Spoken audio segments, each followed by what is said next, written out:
Hi, and welcome to this episode of Victory Talk with Latasha White.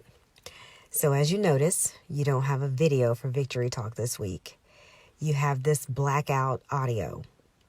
And I really felt strongly in my spirit that this is how I needed to do it this week. We went to the studio, did our recording, and it's all set and ready to go. But when my spirit says, don't do it, I don't do it. This is what really set well with me to be able to help bring awareness, because I am doing this blackout video in honor of all of the lives that have been lost. Most recently, George Floyd. And maybe it hits differently for me because I am a Floyd.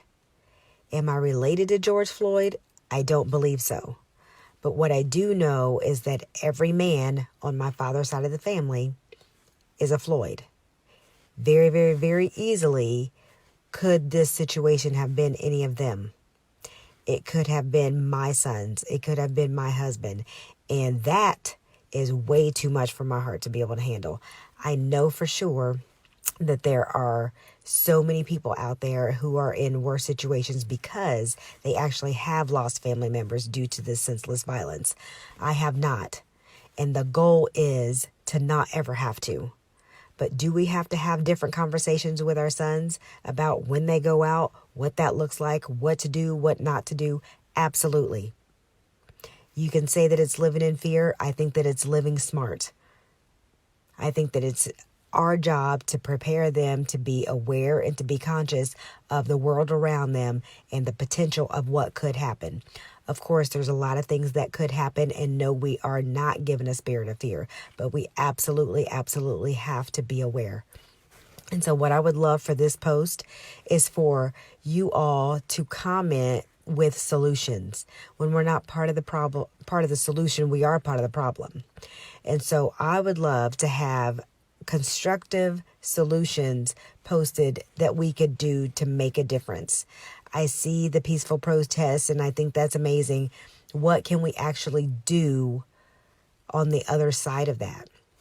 I don't know. So I'm asking the question so that we can get suggestions out there. We can get solutions out there to see what we can really do. And so I wanted to use this week's Victory Talk to just simply do that, to give a voice to what the solutions could look like so that we can stop losing our black men senselessly. And when you say, my friend Stephanie Quarles said it perfectly. She said, when we say Black Lives Matter, we're not saying that all lives don't matter, but when you say all lives matter, you should also mean that Black Lives Matter. I loved that because of course, Black lives are wrapped up in all lives, and disproportionately, we are losing our black men to senseless violence. So what are the solutions? What can we do? That's what I want to leave you with. What can we do? Thanks for tuning in to this episode of Victory Talk with Latasha White.